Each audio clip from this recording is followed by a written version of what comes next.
E esse início de fevereiro tem sido de mercado lateralizado quando a gente observa os preços do boi gordo. Há uma demanda interessante pelos produtos do Brasil, uma perspectiva importante para um melhor escoamento externo para as nossas exportações para este mês que está começando agora. Para nos ajudar a entender como está tudo isso e como isso impacta principalmente para o pecuarista brasileiro, para os frigoríficos brasileiros, que aliás terão mais plantas habilitadas ali para exportar pela Rússia, também vamos saber um pouquinho mais sobre isso. Para nos dar mais detalhes sobre esse cenário, Fernando Henrique Iglesias, analista das safras e mercado. Fernando, é sempre um prazer recebê-lo, seja bem-vindo, bom dia. Bom dia a todos que nos acompanham aqui no Notícias Agrícolas. É um prazer estar aqui em mais uma oportunidade e vamos falar sim sobre esse contexto do mercado do boi gordo durante essa primeira quinzena de fevereiro. Já temos alguns indicadores interessantes, algum certo otimismo dentro do mercado, mas de qualquer forma tem muita água para rolar dentro desse mês. Agora, tá correta essa primeira parte da nossa conversa, Fernando? A gente tem realmente um momento de lateralização para os preços estão trabalhando num intervalo bem claro e definido nesse momento? Sim, principalmente quando nós olhamos para o mercado paulista, para São Paulo, essa movimentação está muito clara desde que começou o ano.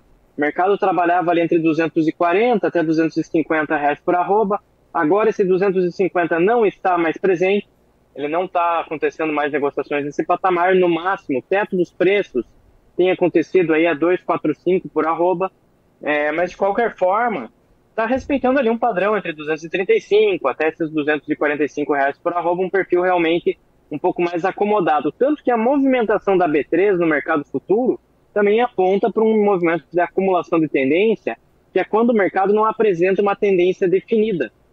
Então ele também está caminhando, o gráfico, quando você abre o gráfico da B3, ele vai ter essa característica mais lateralizada, mais de lado realmente, que é justamente esse perfil das negociações que nós temos no físico hoje, no decorrer nesse comecinho de ano, nesse primeiro bimestre. Agora, Fernando, quando a gente olha para esse cenário, de que forma ele pode ou não impactar nos preços, antes da gente entender efetivamente o que ele vai significar para o nosso escoamento? Bom, vamos começar aqui por um aspecto muito importante nessa primeira quinzena de fevereiro. Nós tivemos um escoamento da carne lento em janeiro. Os preços acabaram caindo de uma maneira agressiva. Só para ter uma noção, para quem está nos acompanhando, o traseiro bovino, que é aquele corte que reúne as partes nobres do boi, né, os cortes nobres, alcatra, picanha, mignon, ele caiu de R$ 20 por quilo, 20,20 no comecinho do ano, para R$ 18. Teve uma queda muito importante do traseiro em janeiro. Isso é um sintoma realmente de dificuldade para escoar essa carne. E esse foi um dos motivos que levou os frigoríficos ali a pôr o pé no freio, a tentar baixar preço. O que segurou um pouquinho ali esse mercado foi a cadência das negociações que o pecuarista impôs. Então, temos um momento agora, nessa primeira quinzena de fevereiro, que o escoamento da carne de fato está melhorando. Os preços do traseiro bovino estão apresentando alta, os preços do dianteiro também apresentaram recuperação, e isso vai melhorando as perspectivas para esse mercado. Essa queda dos preços da carne pode ser atribuída como um grande vilão nesse início de ano, e agora essa recuperação é muito bem-vinda e vai permitir aí enxugar esses estoques de carne e talvez ajude na movimentação da indústria dentro do mercado, fazendo com que ela pague mais para essa arroba do boi gordo. Até porque você estava me explicando um pouquinho antes da gente entrar no ar que a gente não está falando de problemas ou preocupações com o volume de carne escoada pelo Brasil, mas sim os preços pagos por ela e principalmente 2023, que foi um ano bastante difícil para isso. Quais são as perspectivas para esse 2024? Vamos lá, esse comentário que eu fiz ali sobre o escoamento da carne, eu estava falando no mercado interno, tá? Ah, sim, perdão. Colocar isso, deixar isso bem claro. Agora, quando nós olhamos sob o prisma das exportações, o Brasil caminha para mais um ano de recorde de embarque. O Brasil deve bater mais um recorde de exportação agora em 2024. O Brasil está numa posição muito destacada quando nós olhamos o contexto global e não só para a carne bovina. Tá? Muito provavelmente teremos um recorde de exportação de carne suína também e números muito próximos do que nós embarcamos de carne de frango ano passado. Certo. Tá? O Brasil teve um recorde de exportação das 3 proteínas em 2023 e para 2024 temos previsão de recorde para pelo menos 2 delas. Então, o Brasil vai vendendo grandes volumes de carne, vai conseguindo colocar muito produto para fora e hoje nós estamos realmente com um grande destaque. Quando nós olhamos nossos concorrentes em relação à carne bovina, Estados Unidos com problemas graves em seu rebanho, União Europeia também apresenta encolhimento do rebanho, tanto de bovinos quanto de suínos. E também nós temos a Argentina com dificuldades causadas pela política no ano passado e pelo clima, né? O Laninha provocou prejuízos enormes para a pecuária de corte lá da Argentina, e isso vai colocando o Brasil ali como melhor alternativa de fornecimento global.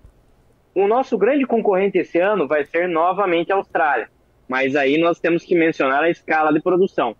A Austrália tem em torno de 27 milhões de cabeças de gado, tem o tamanho do rebanho australiano. O Brasil tem mais de 230. Então, a escala de produção que o Brasil tem hoje coloca ele numa posição extremamente destacada no contexto global. Uma carne bovina relativamente barata quando nós comparamos com os grandes players hoje. Os Estados Unidos, inclusive, passa por um processo inflacionário grave quando nós olhamos para o mercado da carne bovina. E o Brasil aí vai nadando de braçada nesse mercado, vai conseguindo avançar em vendas para diversos países. O que resta realmente é recuperação dos preços médios pagos pela carne bovina no mercado internacional, algo que impactou demais negativamente no ano passado. E esse ano, essa recuperação aí vai depender da retomada do crescimento da atividade econômica na China, índices de crescimento mais interessantes, e também recuperação da suinocultura chinesa. Como está a sua análise em torno disso, Fernando? Você tem essa... Você imagina que a China vá respirar um pouco mais aliviada nesse ano de 2024, ou ainda com certa dificuldade, e o que a China viveu nos últimos 3 anos mudou muito, principalmente o padrão dos hábitos alimentares? Claro que não vão comer menos e nem vão deixar de comer carne, mas eles mudaram a forma de consumir essas proteínas, estão comendo mais em casa, menos em restaurantes. Isso vai fazer diferença para a gente entender essa perspectiva de consumo pelos chineses? Vamos lá. Primeiro aspecto que a gente precisa considerar, vamos falar sobre a situação econômica da China, aqui vamos detalhar essa situação econômica.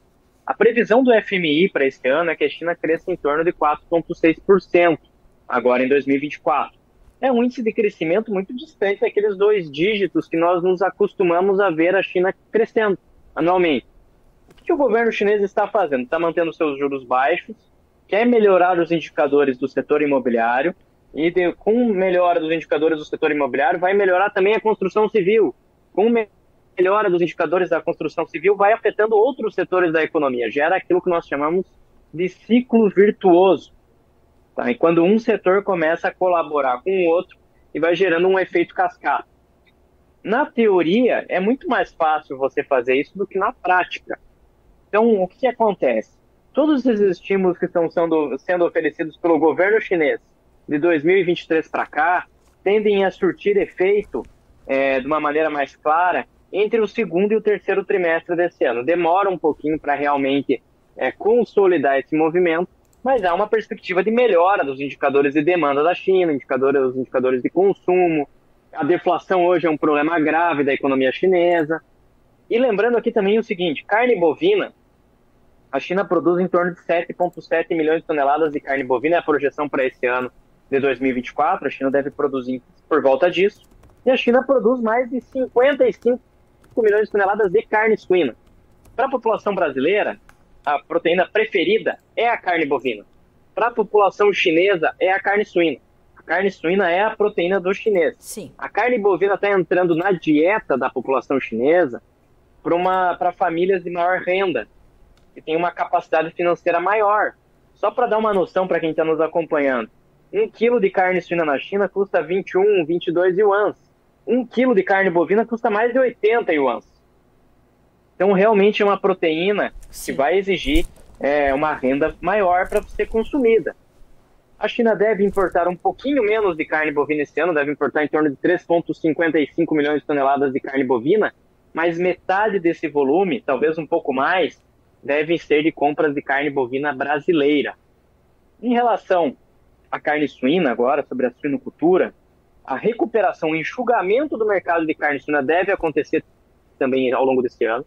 A nossa projeção é de uma produção menor de carne suína agora em 2024, que vai ser muito vantajoso tanto para a suinocultura chinesa quanto para as importações de proteínas de origem animal aí pela China. Então isso vai acontecer, vai enxugar esse mercado doméstico agora no feriado de Ano Novo Lunar e entre o segundo e o terceiro trimestre, muito provavelmente nós vamos ver um mercado mais propenso a altas no mercado doméstico chinês, o que permitiria que os importadores chineses pagassem um pouco mais pelas proteínas de origem animal no mercado internacional. E, Fernando, quem mais está no radar do Brasil para continuar alimentando essas boas perspectivas de exportação, esse novo recorde que a gente pode bater em 2024? A notícia essa semana é de que nós temos ali novas plantas já habilitadas para exportar carne para a Rússia, por exemplo. Além da Rússia, além da China, quem a gente ainda tem que ter atenção e entender que vai ser combustível para esse recorde das nossas exportações de carne? Bom, a gente já mencionou isso ano passado, na análise do ano passado. Coreia do Sul é um mercado muito importante. A Coreia do Sul costuma comprar grandes volumes de carne bovina norte-americana, mas o grande problema é que a Coreia do Sul exige status livre de aftosa sem vacinação.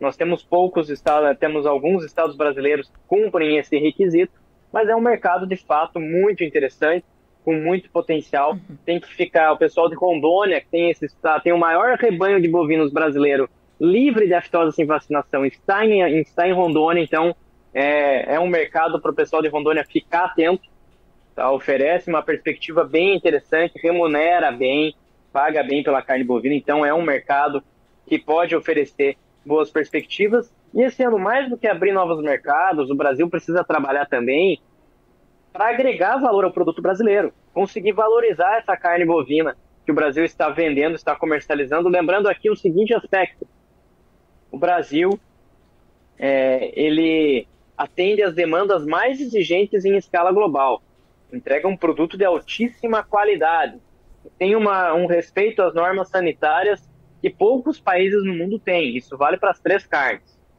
Então precisa realmente receber um preço justo, um preço condizente por essa carne que o Brasil está negociando no mercado internacional. Precisa de uma elevação desses preços para que haja uma capacidade de gerar dinheiro em toda a cadeia produtiva. Para o pecuarista ser muito bem remunerado também e poder aumentar o investimento dentro do negócio. Isso é muito importante. Esse contexto também da valorização do produto brasileiro vai fazer muita diferença no investimento futuro dentro do setor. Fernando, quando a gente tira o foco dessa condição externa e começa a olhar para a nossa demanda interna e para como esses dois fatores se combinam para mexer com os preços,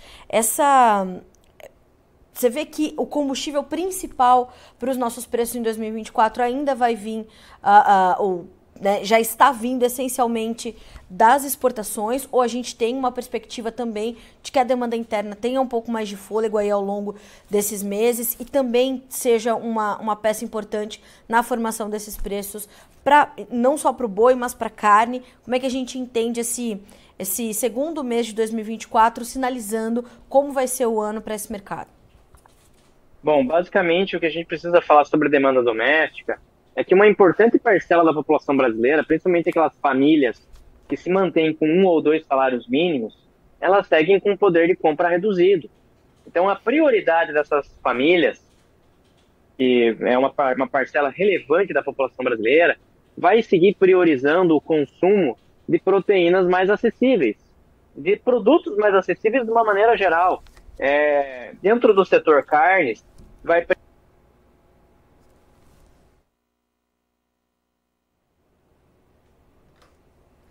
Fernando, a gente parou de te ouvir.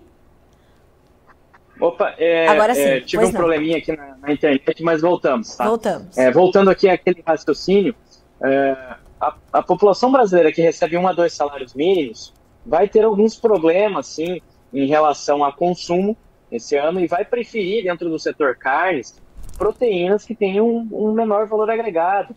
É o caso de alguns cortes do frango, é o caso dos embutidos, o ovo. Tudo isso vai permanecer na rotina alimentar dessas famílias. Tá? Mas gera um pouco de preocupação em relação à carne bovina, uma vez que o varejo não tem repassado integralmente todas essas quedas de preço que nós vimos nos últimos meses. O varejo realmente não está repassando de uma maneira tão robusta assim essa queda dos preços da carne bovina aqui para o mercado interno, para o consumidor final. Tá? Quem realmente está quem acaba sofrendo nesse tipo de cenário, nesse tipo de situação, é o consumidor final e o pecuarista. Tá? Precisaria realmente haver um repasse mais amplo por parte do varejo. Lembrando que esse ano de 2024, nós acabamos de soltar no nosso serviço de consultoria para os nossos clientes a nossa projeção de abates agora para 2024 deve ser um pouquinho mais de 34 milhões de cabeças, um pouco abaixo do ano passado, que nós fechamos o ano com 34,3 milhões de cabeças. Tivemos um grande descarte de fêmeas. Ainda vai ser um ano de grande disponibilidade de produto aqui no mercado interno. Vai ter muitos derivados do abate de bovinos no mercado em 2024. Muita carne bovina, muito couro, muito sebo, muitas farinhas, uma quantidade grande de farinhas de origem animal também. Tá? Então tem que ficar atento a esse ano, a sazonalidade do mercado, que o primeiro semestre ainda vai ser um primeiro semestre forte em termos de abate. Fernando, como o mercado futuro já sinaliza todas essas perspectivas? Como é que a gente tem visto os preços se comportando? E mais do que isso, como eles tendem a se comportar nesse mês de fevereiro? Bom, falando um pouquinho sobre B3, sobre o mercado futuro, mas especificamente sobre a sazonalidade do mercado do boi gordo, segundo trimestre vai ser um período de muita atenção para o pecuarista brasileiro. É o auge da safra do boi gordo, então é muito provável que os preços marquem mínima nesse período do ano. Se o viés é de queda dos preços, é muito importante que o pecuarista comece a sinalizar, comece a adotar estratégias coerentes com esse momento. Tem ferramentas que o mercado oferece para se proteger da queda dos preços. Então, fazer operações com medidas protetivas, em especial para o contrato maio, pode ser muito interessante para esse pecuarista para se proteger de uma potencial queda dos preços e manter suas margens, manter sua rentabilidade média. Tá? Então, nós temos aí uma série de alternativas, opções do mercado OTC.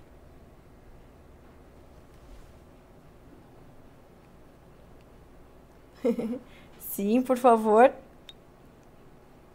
Veja. Voltei aqui. Agora sim. A internet está dando... acontece, né? Online tem essas questões. A internet, ela gosta de fazer isso, Fernando. Sim. Não, faz parte. Verdade. Então, retomando aqui o que a gente estava comentando, segundo trimestre, o pecuarista tem boas alternativas para se proteger. NDFs das instituições financeiras, tem opções, mercado futuro, tudo isso é muito importante para você adotar essas ferramentas aí de proteção no seu dia a dia e garantir uma rentabilidade média que seja interessante. Então, aqui nas safras de mercado, nós oferecemos aí consultoria para ajudar esse pecuarista na tomada de decisão e também oferecemos auxílio e suporte para outras commodities, a exemplo da soja, do milho, algodão e assim por diante. Então, nós somos parceiros do agronegócio, né? Então, contem conosco aí nessa ajuda para a tomada de decisão. Até porque a gente sabe que 2023 foi um ano de margens muito ajustadas, alguns pecuaristas já sem conseguir margens para esse ano. Há uma perspectiva mais positiva, mas ainda com desafios importantes a serem vencidos, principalmente pelos pecuaristas, né, Fernando? Exatamente. Esse ano de 2024 ainda vai dar para trabalhar aí com margens positivas, vai dar para ganhar dinheiro dentro da pecuária de corte, mas vai precisar de estratégia. O mercado tem muitos desafios pela frente, tem muitas variáveis aí, mas o que vai realmente pegar é que ainda é um ano de grande oferta, deve ser um ano aí pautado por um grande volume de animais indo para o abate. As indicações ali de abate tendem a diminuir, nós devemos conviver com uma oferta um pouquinho mais restrita só a partir aí do terceiro para o quarto trimestre. Tá? O primeiro semestre realmente vai ser um período ali de grande volume de animais ofertados. Fernando, uma orientação para a gente fechar a nossa entrevista, o que a gente tem que trazer de sinalização importante? O pecuarista não pode desviar o foco nessa reta final de semana para entender o que esperar aí para concluir essa semana e começar a próxima. Bom, nós estamos numa semana que antecede um feriado prolongado. tipicamente o feriado de carnaval ele é pautado por um fluxo muito mais lento de negociações, é natural, é compreensível que seja assim. Tá? Então tem que prestar muita atenção hoje, no curto prazo, nas escalas de abate da indústria frigorífica. Se essas escalas começarem a sinalizar para encurtamento, para aperto, vai ter mais propensão à alta dos preços na retomada do feriado. Então, prestar atenção nessa movimentação da indústria vai ser muito importante para a formação de preços agora no curto prazo. O atacado já está se recuperando, então isso já é um indício positivo, já é um sinal, já começa a melhorar, né? Apresentar um indicativo um pouco melhor em relação às vendas de carne. Agora, realmente precisa melhorar, né, enxugar, apertar essas escalas para que haja espaço para altas do preço da arroba. Fernando, quero muito te agradecer pela companhia, por estarmos juntos aqui mais uma vez no Notícias Agrícolas, com suas informações, as suas análises sempre tão ricas para a nossa audiência. Sempre bom estar contigo. Obrigada mais uma vez e você sabe, portas abertas, volte sempre. É sempre um prazer participar aqui no Notícias Agrícolas. Um grande abraço a todos que nos acompanham aqui e até uma próxima oportunidade. Até mais, Fernando. Muito obrigada. Boa semana para você. Até mais. Senhoras e senhores, conosco Fernando Henrique Iglesias, analista da Safras e Mercado, nos trazendo essa perspectiva importante para o mercado do boi gordo. Atenção às nossas exportações que deverão registrar um novo recorde em 2024, na análise e perspectiva da Safras e Mercado, perspectivas positivas, mas como o Fernando também pontuou nesse final de conversa, vai ser um ano melhor, vai ser um ano onde o pecuarista vai conseguir trabalhar com margens mais adequadas, mas ainda assim vai ter um ano de desafios. Temos que ter atenção à nossa demanda interna, em como ela vai funcionar, e claro, o entendimento de como essa demanda, em que contexto econômico essas demandas vão chegar, tanto aqui no Brasil quanto lá fora, entender como fica a saúde financeira da China e de outros compradores e os mercados que a gente ainda precisa alcançar. Um outro ponto de atenção importante da gente destacar nessa entrevista do Fernando é essa competitividade que o Brasil tem frente ao um dos seus principais concorrentes, que é a Austrália, que tem ali um rebanho, né, de aproximadamente 27 milhões de cabeças contra 230 milhões do nosso. Então isso mostra que a nossa competitividade ainda está bastante assegurada para esse ano de 2024 e Notícias Agrícolas está aqui garantindo que você tenha boas informações como essas do Fernando para fazer boa tomada de decisões aí, principalmente nesse ano que, de novo, vai ser um ano mais positivo, mas ainda com alguns desafios. Vamos checar como estão os preços na B3? Nessa quarta-feira, vamos ver como é que o mercado futuro está se comportando, números na sua tela. O contrato fevereiro, R$ 239,00 por arroba, uma baixa de 0,2%. Março, R$ 235,60, caindo 0,08%. O abril, R$ 232,25, com uma queda de 0,09%. E o maio, R$ 233,00, estável nesse momento. Fechamento do indicador CPEA de ontem, mercado hoje funcionando, só no final do dia temos essa atualização. Então, último indicador, R$ 237,55, uma queda ontem de 0,9%. A gente fica por aqui com esse boletim, na sequência seguimos com a nossa programação na sequência para que você seja sempre o produtor mais bem informado do Brasil. Notícias Agrícolas chegando para você com informações agro-relevantes e conectadas.